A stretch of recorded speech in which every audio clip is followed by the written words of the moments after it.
Welcome back everyone. नमस्ते सभी को। आज खटस्थ योगा श्रृंखला महर्षि हिरण्य में हम जल नीति को जानने के प्रयास को जारी रखेंगे। तो अभी तक हमने जल नीति की विधि को पूर्ण तरीके से समझा है। तो आज हम समझेंगे कि विधि पूरी करने के बाद क्या करना है।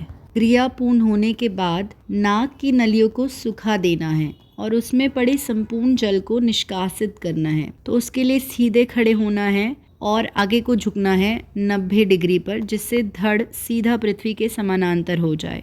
और एक नाक को बंद करके दूसरी नाक से जोर जोर से जल्दी से श्वास ले और छोड़े। श्वास छोड़ने की इस क्रिया में नाक से बचे हुए जल को निकालने पर ही अधिक ध्यान देना है और इसके बाद इस क्रिया को दूसरी नाक से दोहराएं। इस साधारण सी क्रिया से नाक में बचा कुचा जल निष्कासित हो जाता है और यदि ऐसा लगे कि अभी कुछ जल भीतर में बाकी है तो पुनः ज़ोर ज़ोर से क्रिया करें जब तक नाक से सारा जल पूरी तरह निकल ना जाए।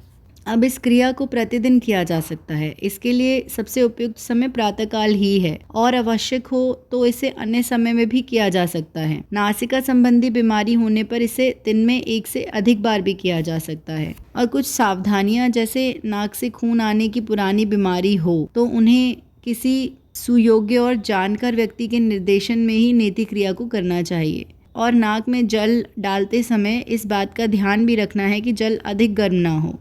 जल को नाक से सुखाने के समय नाक को बहुत ज़ोर से नहीं छिड़कें और क्रिया से पहले यह देख लेना आवश्यक है कि नमक अच्छी तरह घुला है या नहीं।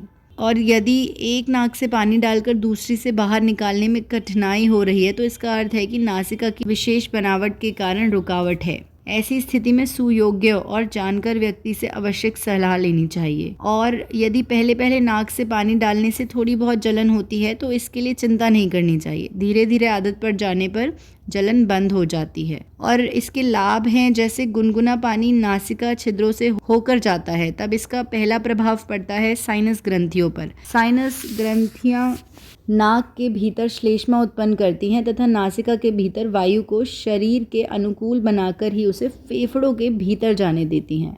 और यदि वायु गर्म हो तो उसे शरीर के तापमान के अनुकूल बनाकर ही भीतर जाने देती हैं।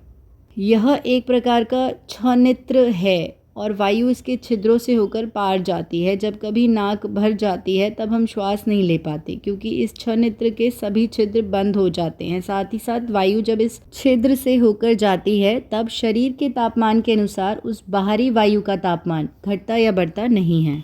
बहुत बार गर्मी के दिनों में नाक सूख जाती है और जलन जैसा अनुभव होने लगता है, अर्थात नासिका के भीतर जो श्लेष्मा बना हुआ है वह सूख जाता है, जिसके कारण गर्म वायु से जलन उत्पन्न होने लगती है और इस क्षेत्र को पार कर वायु साइनस से होकर जाती है। साइनस एक स्पंज की भांति है। यह भ्रूमध्य के क्षेत्र में स्थित है।